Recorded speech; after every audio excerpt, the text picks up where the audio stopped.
Welcome to Season 2 of One on One, the hospitality show where we sit down with some of your favorites. Today we have Sandeep Walia, Chief Operating Officer for Marriott International in the Middle East. Good morning. Good morning. How are you? I am good. How was the start of the day for you? I mean, it's good now that we're sitting down and we're having a chat, finally. Absolutely. Yes. So, I want to start with a very important question. Sure. How have you been? Excellent. It's been an amazing start to the year. It feels that New Year's Eve was a year back. But on a very positive note, it's been great. Businesses started off well. The different things that we were hoping to have started the year with in terms of growth and connecting with our people has all gone as per plan. And it's been a great start to the year. I love hearing that. I'm curious to know what keeps you so motivated and in such good spirits. Because every time I bump into you, you have such a beautiful, infectious, positive energy. I want to know how you keep that up. I don't need to do much for that. It comes in naturally. I think there are 2-3 things I would, if I had to reflect on it. One would be that I enjoy what I do. This industry excites me. I get up every day excited to do the next thing, so much so that I find it difficult to sleep at times. So I think it's just the fact that if you're enjoying what you're doing, it truly manifests in different ways, and this being one of them for sure. You said you often asked, about going back in the past. I'm going to ask you the exact same thing. Okay. I have a question that I ask quite a lot of the guests we have on the show about their Dubai story. But it's a question I have to ask because every one of us here has a Dubai story. So, Sandeep, what is your Dubai story? How did you get here?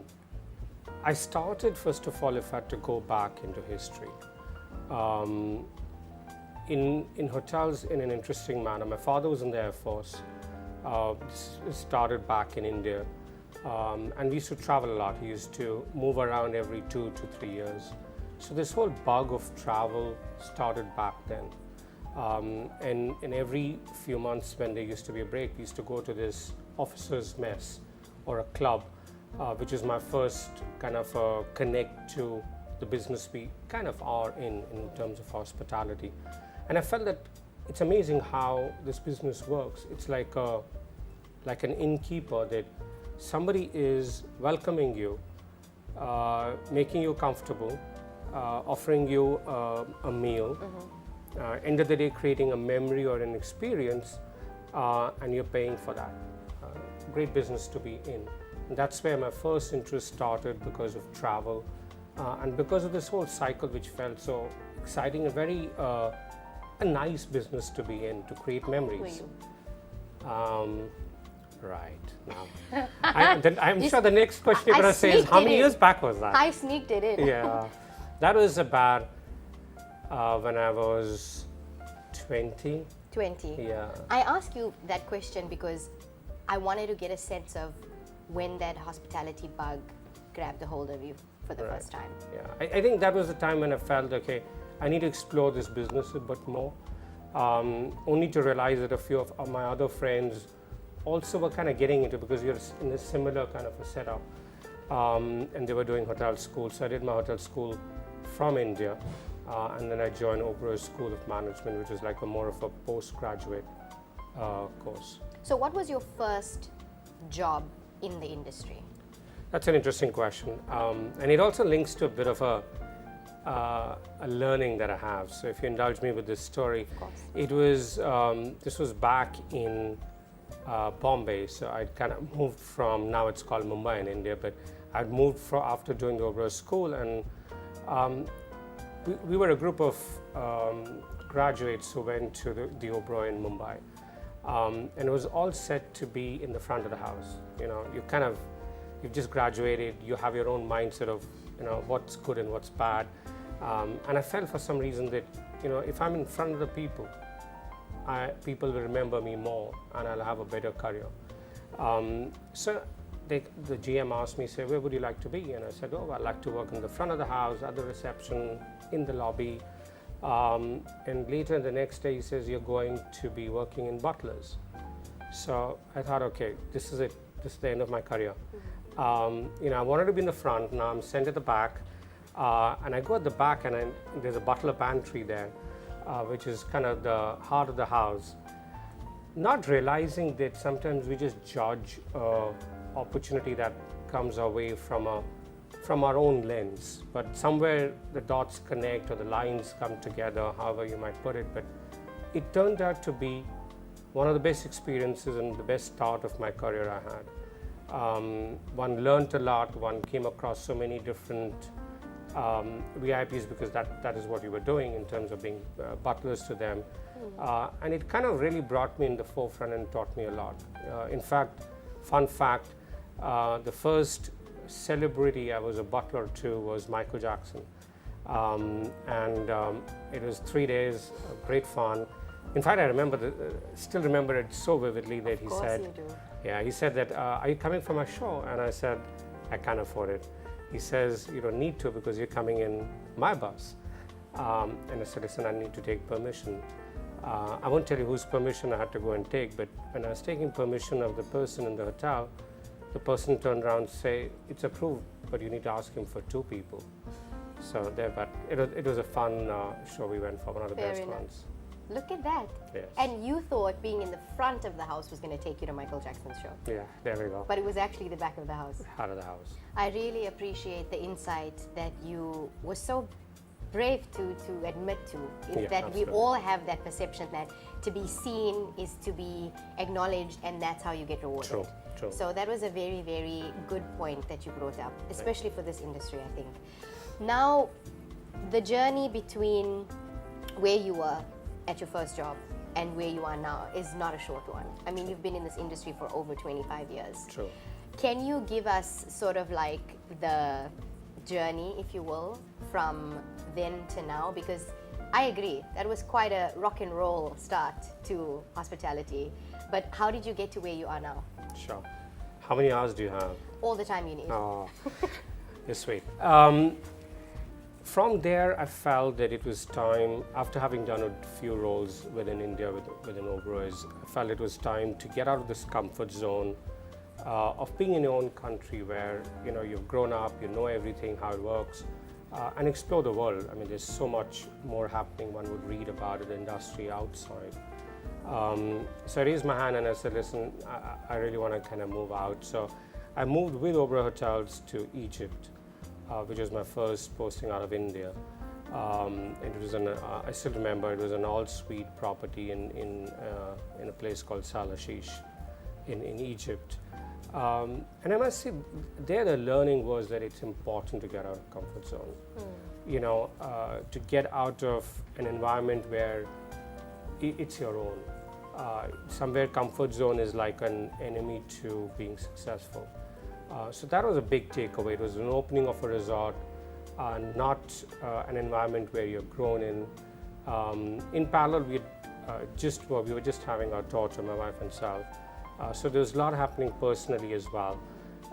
But that truly kind of stood out as another learning for me to keep getting out of comfort zones. And then that's what I kept doing. So I got an opportunity then to join Ritz-Carlton. And I joined Ritz-Carlton. And then that was also kind of a time when we were opening a lot of hotels within the Ritz-Carlton world. We were at that time, then I went to Tokyo, Dublin, Doha for different openings. And then ended up at the Ritz-Carlton in Moscow, where I was the GM. But maybe if I had to reflect on this bit of a journey of being in different countries, there's a lot of cultural context I would highlight as a learning. I share a quick story again. I remember I was in one part of Middle East and we were opening a hotel. We had an owner's lunch. And I told the team we need to be ready at 1, and we're kind of getting ready for it. At about 1:30, we weren't ready. There's a lot that goes into opening of a hotel. It's like converting a physical structure, a building, and giving it a heart. Suddenly it needs to have a soul, everything needs to come together. And delays happen. But the last thing you want is a delay in a opening event with an owner. But that stayed with me, and I went to Tokyo the next. And we were opening Deja Vu, Ritz-Carlton, Tokyo that time. And it was a dinner at 7. And that stayed with me. So I told the team, we need to be ready at 6. They were ready at 5:55, right? As precise as it can be in that part of the culture. So I think different cultural nuances have to be also kept in mind. And I think that was a great learning. Moscow was amazing too. I truly enjoyed my time. As much as I did Egypt, I enjoyed Russia. Taught me a lot. I was the opening GM of that hotel. I think it was also the fact that it came more in front of me that this industry is not a game of tennis. It's more a football game in the sense that you need a team to come together. Right. Yeah. We talk about experiences, and people have to create that experience. You can't do it alone. It's all your people coming together. So the true fact that, or the learning that everybody needs to work together to everything for it to come together came really at forefront there, for sure for me. Russia was a great experience. But fast forward, because you've just given me 1 hour to answer that question. Two. Then I moved to Europe, where I was looking after our luxury business for Marriott, which was essentially at that time Bulgari, Ritz-Carlton, and the Edition.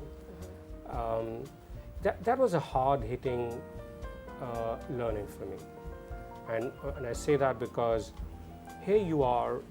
I was the GM at Ritz-Carlton Moscow. You have your own team. They're working with you. The football team I spoke about. You have a good day and a bad day. You've had a great group and they went happy. It was great. You had a bit of a problem. You call the team. You get together, make an action, and move forward. And here you are. You come into running a business now. You're moving away slightly from the core of just looking after the guests and being very close to that, but moving away. And now you need to start managing through people, right? Because you're not the GM, you're not in charge of one hotel. You have general managers who are reporting in, and you're managing the business through people. And I think that was a bit of a step forward in the right direction, I say.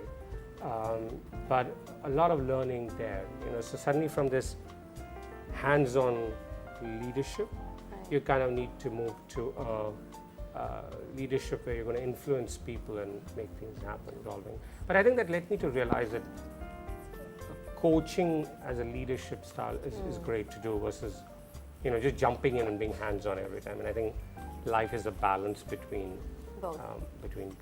Yeah. So I think that was a great learning moment.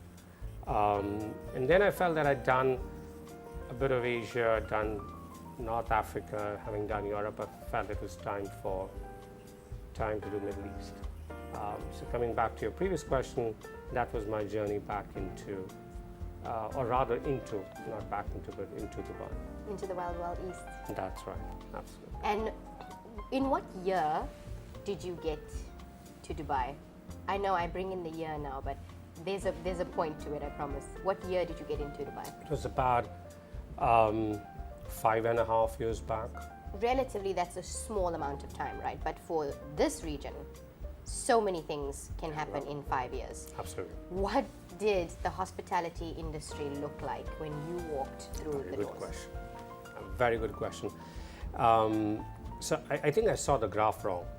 Okay. It had 2 arms to it, and I thought it's time to go to Middle East, right? And I think what I saw was the business going up. And when I came here, I realized that if you remember 5.5 years back, we had a little bit of a slowdown in UAE. And I think the graph was the other way around. The number of hotels were growing and the business was coming down. So I think it was totally inverted, and I said, hello, what did I do with my timing here? But I have to say that this is an amazing part of the world, UAE, and how the local authorities, the government connect with all the different private businesses to see what's the best for this country is amazing. And I saw that time how the country kind of came together and was so agile. And let's even move forward to COVID. I don't know if you were in Dubai for COVID, and I'm happy we can say pre and post COVID now. Wow, that was some time. In fact, I was just remembering the other day, driving from DIFC to Marina. I remember once during COVID, it was like a Will Smith movie. The Sheikh Zayed Road was empty, and if you recollect, we used to get a little bit of time to go and do the grocery shopping, and the road was empty, and I said, my God, I'm never going to complain about traffic in my life. God, bring traffic back. And 2 weeks back, I was saying, what the hell? Why am I sitting crazy. here? Yeah, it's crazy traffic. You forget. You forget. Yeah, but I think that's good, in the sense that I think it's good people forget, and we as human beings don't kind of remain stuck to something we forget, and otherwise we would never move on. Would never move on, and it's good to move on. It's good to appreciate. I think that's where gratitude comes from, right? Absolutely. So we do appreciate where we are, but that was a very interesting time in our lifetime. 100%. 100%. I think coming back to what I was saying, the agility required to change from everywhere. And I think big thanks to how different governments reacted. And I was reflecting on how quickly we closed, how quickly we did things, and we opened up again. It's been inspiring to see that. You know, you were speaking about moving from playing on the field to coaching. Yes. In terms of your leadership role in the industry. What do you think are some of the biggest misconceptions that the role of a COO has? I think it is about the fact that when you look at that role, often people feel that it needs to be very strategic, it needs to be high level, or these are the perceptions I have heard about. Sure. Yeah. So from what I have heard about, but I would say that that's a misconception. I think if one needs to be good and successful, one needs to do both. Bringing back balance, you have to be. If I take the example of a party, you have to enjoy the dance floor, but there are times when you would get off and just see the dance floor and see what's happening, then get back. And what I'm trying to get to is that you need to get to hotels, you need to be visible.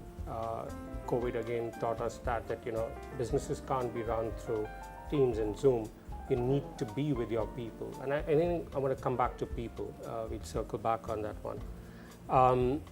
You need to be there, you need to be visible, you need to be there to understand how business is operating and listen to team members when you're going to different hotels. Yet you need to kind of come out of that and be strategic and see what needs to be done moving forward. But then again, come back and be with the people. So I think you need to do both. You wanted to circle back to people. Tell me your thoughts. Yes. I think people are the most important in every business. But I'll talk about mine, and I think it is the most important pillar for us. Let's break this down to make it simple. We today, Marriott, are one of the largest hotel companies. Correct. More than 31 brands, spread over luxury, premium, and select business. And brands really vary from St. Regis, Ritz-Carlton, a Marriott, a Sheraton, a Courtyard. But all businesses, we don't own the business. So we have approximately 8,700 or more hotels. We manage or we franchise. Now let's say you go to St. Regis and you have a great experience, right? Which I'm sure you will. I did. You're going to say St. Regis is a great brand. So you kind of somewhere add to the brand in your perception. And every guest engagement that happens by every associate adds to that. By any chance, if you didn't have that experience and it was negative, it'll kind of take it away from that brand. Absolutely. So every interaction is either adding or deleting. Now imagine take one hotel, you're at least going to have 1,000 interactions or even more per day. Now multiply that by 8,600. I mean, my maths is not so good, so I won't get into calculating. I can't help you there either. Yeah. I write words. Yeah. Okay, perfect. So I think what I'm getting to is that every personal interaction adds or takes away.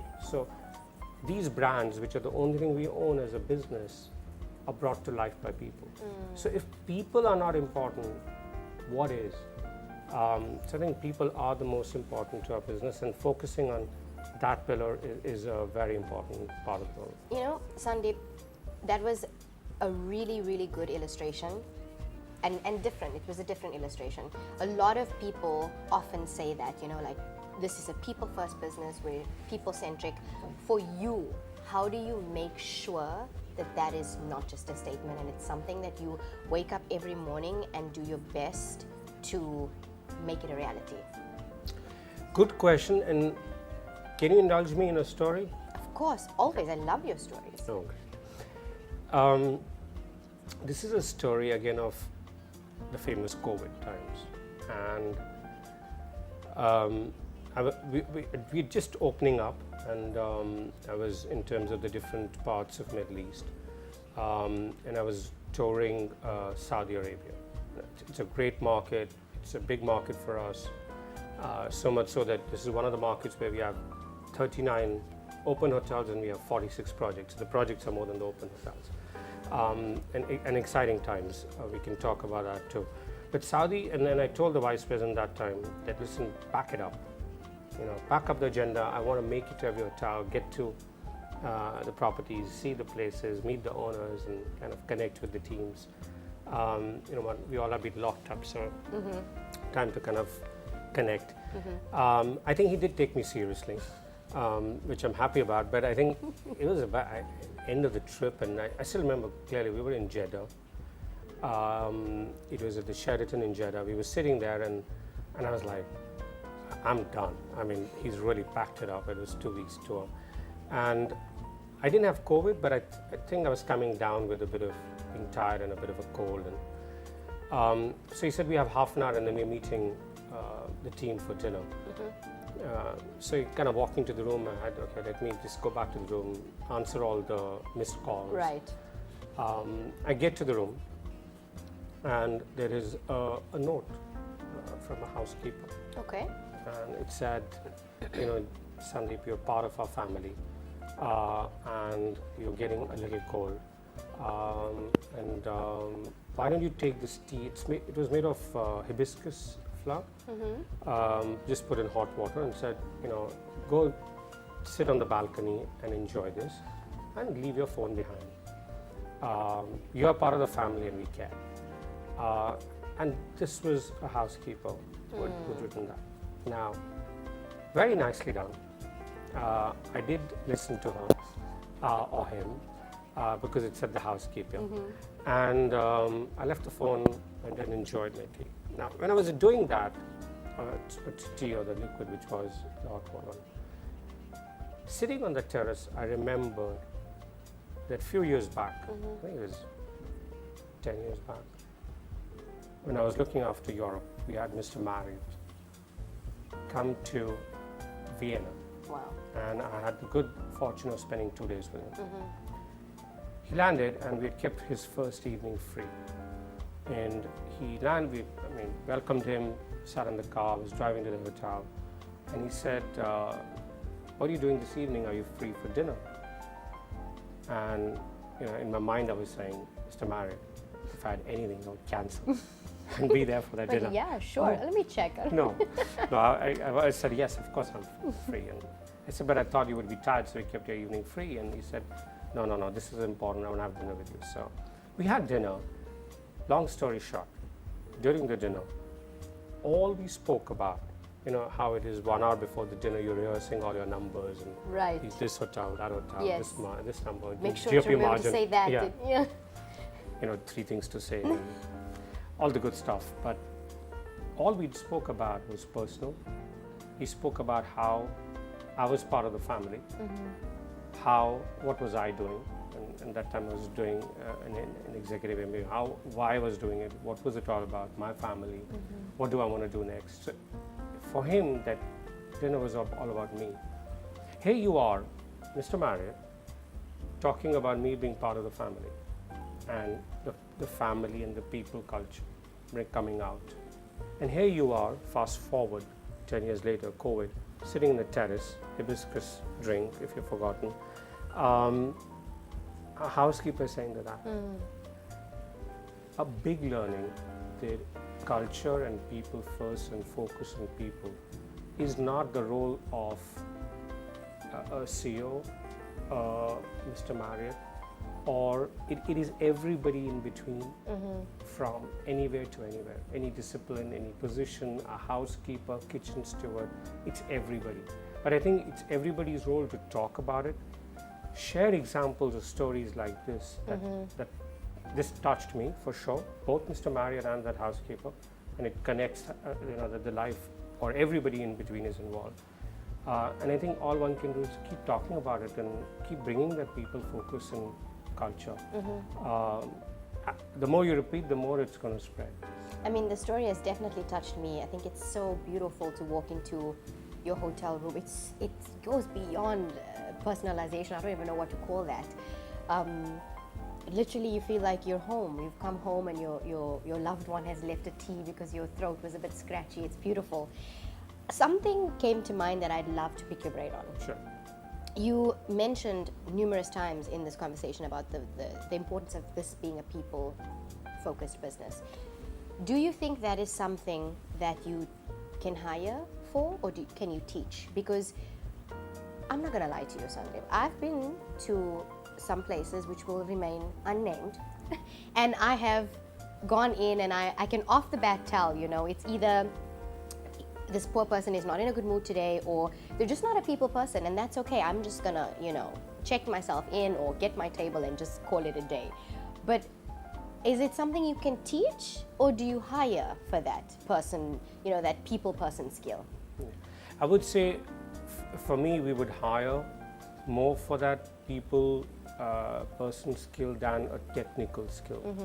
I think to hire for the heart is more important than a particular technical skill. A part of the technical skill can be taught, but hospitality comes from the heart. Yes, the more we talk, I was talking about the fact that, earlier, that the more you talk about it, the more it will spread. And at times, at the cost of repeating, success hits that, everybody talks about it. It's just a bit of a wildfire that spreads. So yes, somebody who comes into this environment would kind of only grow more into it. But I think somewhere between technical knowledge and hiring for the heart or for the people focus, I would say let's go for this, and we can teach the technical. Because there's just some things you can't teach, right? It has to come from innate. Yeah. Okay. Now we're here. You are the COO of Marriott International. It's a big role. I'd like to get a sense of what your day looks like, typically. Good question. It really varies. It varies depending on if one is traveling on to one of the countries one looks after for meeting people or meeting owners or visiting hotels, or one is kind of going to the office for another day at work. So it really depends, but I would bucket it into maybe 3 to kind of somewhere get to an answer to that question. The first is people again. You end up spending a lot of time trying to connect with people. The second would be a lot of time is also with ownership groups. Right. End of the day, as I mentioned before, we don't own hotels. We have owners who have invested, and it is absolutely important that we are mindful that we need to make sure that we are going back to them and delivering to what they want. And it's not only financials. Financial is one Some might have a loan, some might have a certain need to return on investment, what they've put into the hotel, and some others might have some other needs. So I think that part is very important, and that does take a lot of time, whether it is for the current projects, it's for future projects that we're looking at. The good thing is we've seen that a lot of our signings are with our current owners, which speaks good for our teams and all the hotel teams, what they're delivering, because they're looking at that and saying, okay, let's do more stuff with them. So I think kudos to the teams on property and offices that are making it easier for us to get more hotels with our current owners. So I think the second bucket is important is our owners. Right. Third is, it would be great to have owners have a hotel, have people, but have no guests, right? So I mean, the guest is an important part, and today guests have more choice than before. Yes. In the good thing is that on one side is that a lot of the product is moving to experiences. So what I mean by that is, a lot of people are saying, like, instead of buying a watch, a bag, a shoe, or whatever for my anniversary, for my birthday, let's go to XYZ place. Right. An experience. An experience. So that falls very well to our industry where more people are traveling. But I think expectations are increasing too. There are more choices. There are more choices in terms of hotels. There are more choices in brands, more places to go. So I think the guest focus needs to remain. So whether you're meeting some guests to get a feel of what's happening, one gets a lot of letters and emails, from guests to kind of look into that in terms of what feedback is coming. And interestingly, feedback when it's positive, it's all about people again. Nobody writes to me saying, I went in there and the chandelier was really shiny, or the carpet was blue. It's about people. So I think it comes back to that people point again. So I think that's another important bucket for us, being guests. Do you remember the worst advice you've ever gotten in your career? The worst advice? The worst advice you've ever gotten. Wow, that's an interesting question. I think it's about the anti of comfort zone, meaning, at one particular time when I wanted to move out and do something totally different in another region, and somebody was saying, this is so good, and you're doing well, why do you want to move? I think that, which thankfully I didn't take, I would say that would have been a wrong advice if I'd followed, because it was basically saying stay in the comfort zone. And I think comfort zone is the enemy of achieving things. So that maybe comes across first to my mind when you ask me the question. Right. It's an interesting one. Nobody's asked me that before. It's beautiful in a way because somebody had actually given you what they thought was good advice, right? But it was the worst advice if you had taken it, because it would have kept you, and you probably would have been successful, but maybe not at this level, or maybe not in this place, or it could have been anything. So yeah, that's interesting. Yeah, I would rather give the opposite today to leaders who come and talk about growing and doing different things to get out of the comfort zone. There's often this insight that comes up when I speak to the hotel industry specifically about the struggle to hire enthusiastic younger people into this sector, because it is quite a challenging environment to work in. The hours are long, the work is tricky, it's not easy dealing with people despite this being such a people-centric business. What advice do you have that could motivate and encourage more young people into this industry? It is one of the few industries where you can grow from, you could start at any level and you could be a president of the same company. If you look around our leadership team, my boss, who's the president of Europe, Middle East, Africa, Satya, he was a night auditor, right? He started in finance as a night auditor, and today he's the president. We have a lot of other leaders who started in stewarding, and they ended up being the CEOs of a region. So I think the fact that you can grow from whatever you start within an industry and you could be heading regions, I think that growth trajectory is something which is very encouraging. It inspires me, and I would say that would be one thing for sure. But we're doing a lot of things internally to see how we proactively try to see that when I spoke about the focus on people, that what are we doing about that too, right? So one of the big things for us is diversity. And that's a big focus for us. And then as the word goes, I think diversity or diverse people just bring diverse opinion on the table and leads to better ideas and thoughts and decisions. So I would say we're kind of looking at, for example, localization first.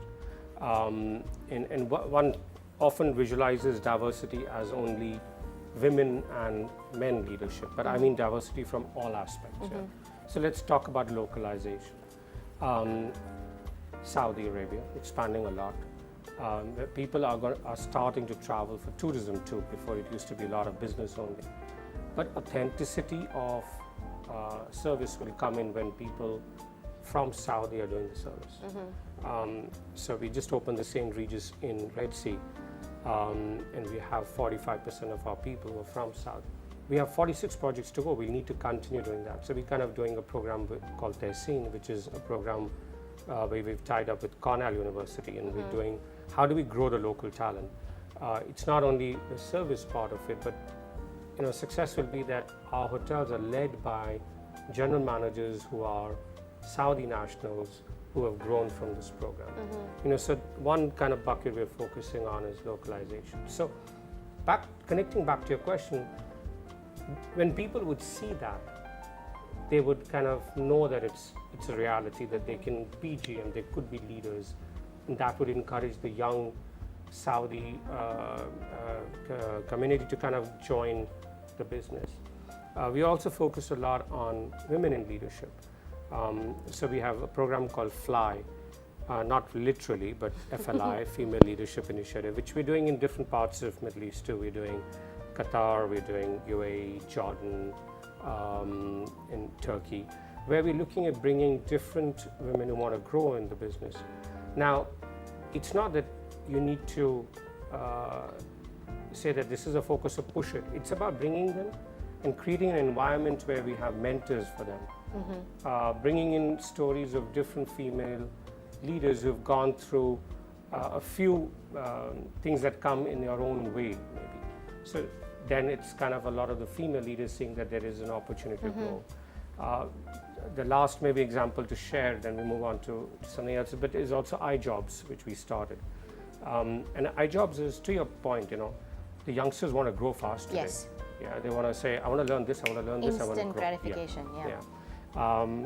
They might be looking and saying, okay, move out, I'm coming, I need your chair. Fast. So I think iJobs was our answer to that. So if somebody joins today the front office, not only would they get trained for front office, but they would be training for the restaurant, the heart of the house. So when it's busy in a particular part of the hotel, they could move around, which creates that excitement of knowing everything in the hotel. Creates the excitement that tomorrow I can grow faster because I know more things. And it's a two-way, it works both ways. For the hotel, it's great because suddenly one restaurant busy, you can move people, your team, to that restaurant, to be able, rather than staffing it up everywhere. So it works both ways, and I think that's helping us bring in the younger team to realize that they can grow fast. So I think different programs to answer that need is certainly helping us. I support completely what you said about representation. I think the more people see somebody who looks like them or sounds like them or comes from where they come from doing something great, they get truly inspired. Nothing can inspire somebody by more than looking at somebody that represents them in a way. Absolutely. So it's very important. I want to talk about the brand Marriott. Sure. What does this brand represent in this region, in the world, amongst all the other hotel brands that surrounds it? First and most important, back to where we started, people. I think I've never heard any leader not focusing on people at Marriott. Putting people first, and this whole family culture is something that I think stands out for us. Yes, we talk about Marriott Bonvoy, that the fact that we are today more than 192 million, members. I mean, if you really look at it, it's more than the population of UK, Germany, France, and another small country. But that's important. The fact that we have more than 31 brands, that's important. The fact that we have so many repeat owners who are kind of working with us, whether it be in the residential space or conversions in the year for year. All this is important, so I don't undermine that. But all I'm saying is, if you say the one thing that truly stands out is this people first focus and the culture that we have. Certainly does sound like there's a common goal, which I Yes. really like. How would you describe the hospitality sector in this region? It's getting more and more competitive. There's a lot of growth. I mean, if you look at us today, we are more than 77 hotels in UAE alone. You come down to Dubai, where we are sitting, both of us, it's more than 53 hotels in one city. There are not too many cities in the world which could have, our own hotels, more than 53 hotels. So it's growing a lot. If you look at just UAE, we have more than 300 restaurants. And I'm giving you as an example, if you look at Turkey, we have 50 open hotels, 40 to go. So it's going to be a number of hundreds soon. UAE is a similar situation with 77 and about 28 projects to go. Saudi Arabia, similar. And it's exciting, is what I could say in terms of hospitality in the region. Sandeep, I make a joke quite often, and I'll keep making this joke until it becomes stale. While we're sitting here talking, I'm sure there's 5 restaurants and hotels that are up already. Absolutely. And they was built while we were sitting here having this conversation, Brings me to my next question. Sure. How do you survive in this, like you said, on steroids hospitality game? I think I would say that it's one hotel at a time, one restaurant at a time, one team at a time, and one person at a time. I think if we continue, in my opinion, as we focus on people at Marriott, if people remain excited, engaged, they see their future with us, they are happy, they're going to look after the guests who are going to be happy, and those guests are going to come back. And now, what do you think the industry could do without or less of? I think arrogance. At times I find you go to, without naming any, you go to a restaurant which is very successful, and people, suddenly there's an arrogance which sets in, and I think there's nothing more upsetting than that. And it may be the best restaurant, great food, good design, everything being what it should be. I wouldn't repeat it if there is arrogance of you being looked down, or people chatting among themselves, kind of as if they're discussing the guest. I think that arrogance we need to stay out of, as successful as we might get to be. It puts me off completely. Couldn't agree with you more. The final question before we get into the really good stuff. Oh, really? Okay. I want to get your opinion and your experience being in the industry for so long. You spoke about having, almost 300 restaurants. The relationship between hotels and F&B, and how that relationship has sort of leveled up the game, if you will. Good question. First of all, just to clarify, the 300 restaurants are in UAE, right? So if I had to kind of go start looking at the region, there'll be much more. But especially when we look at Middle East, there is a culture of going to restaurants in hotels. A lot of locals also are going to restaurants and hotels, right? Some parts of Middle East, it's also because of the licensing of alcohol and how it works, that it's more in hotels. But there is a culture of going into restaurants and hotels. So hotels certainly need to have a good array of restaurants, because more and more we are finding people choosing even hotels where they want to stay depending on the food and beverage that the hotel has. Yeah. So the importance of food and beverage for sure was always there, but has even got speeded up more as we speak today. And we've done quite a few things in that space as well. So we started with A few years back, let's look at Marriott Bonvoy as a loyalty program. You could earn or redeem points with your hotel stay.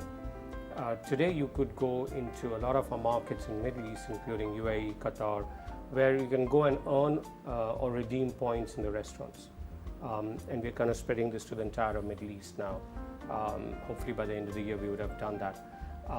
So we're kind of bringing in that loyalty into the restaurants too. So in one way, competing with others, but at the same time also having a lot of restaurants and hotels which are very relevant.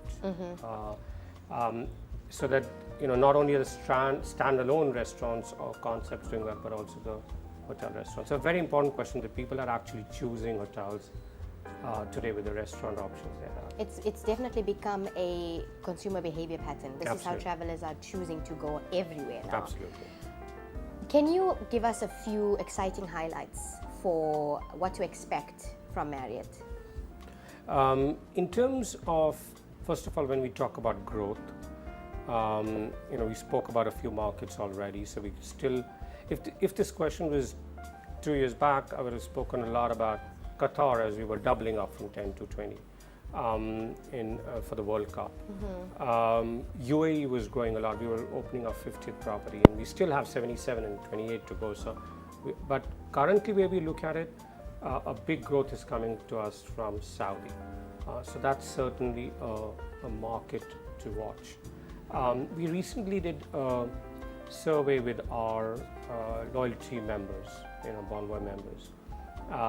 And if I had to narrow down to this region, there are about 4 or 5 trains that are really standing out. So one is, no surprise, technology and artificial intelligence. I was surprised to see the number. It said that 50% of the members said they've used AI recently either to decide where they want to go or what do they want to do. Yep. And 70% are saying they will. So this is a space to watch. The second I would say is, which came out from that, was sustainability. And this is something I truly believe that it's no more a trend word, or sustainability is in. It's not about trend.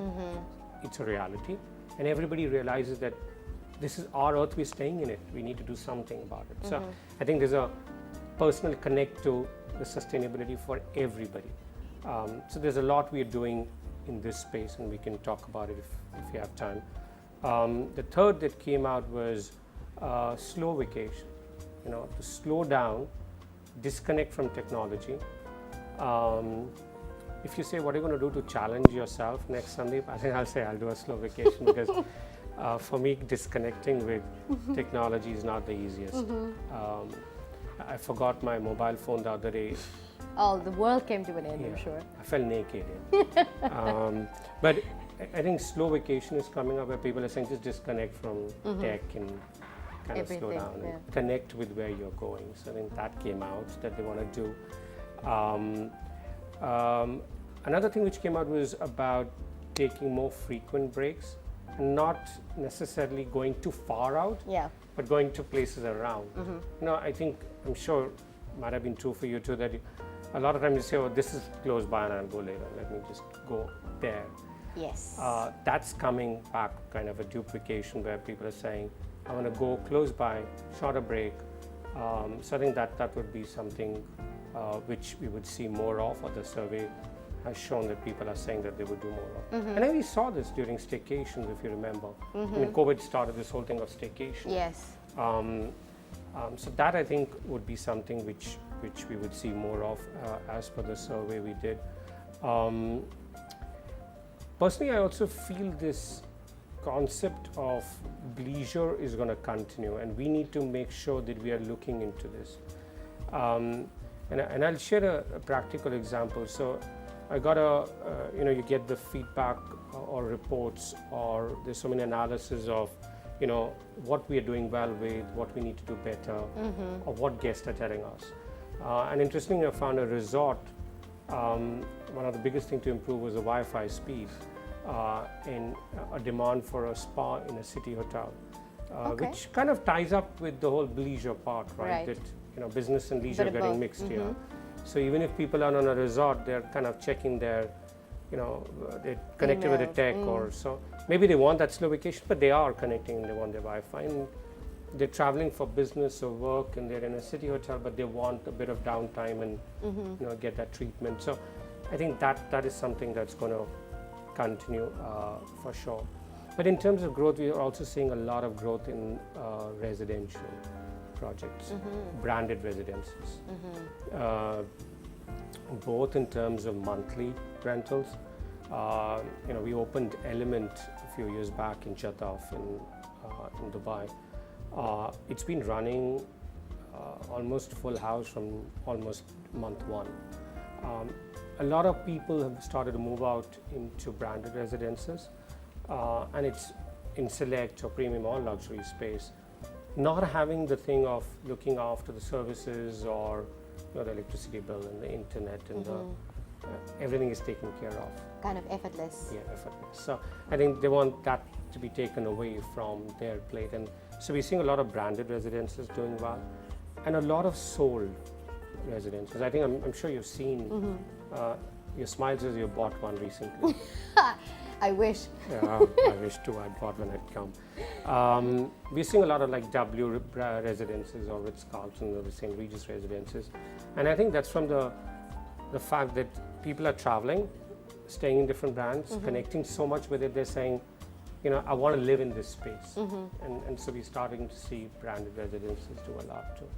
I've been smiling like this because I thoroughly enjoyed that report so much that you keep referencing from. Well done on that. That was such a brilliant trends report that you released, I believe, either late last year or beginning of this year. Correct. Absolutely. Fantastic.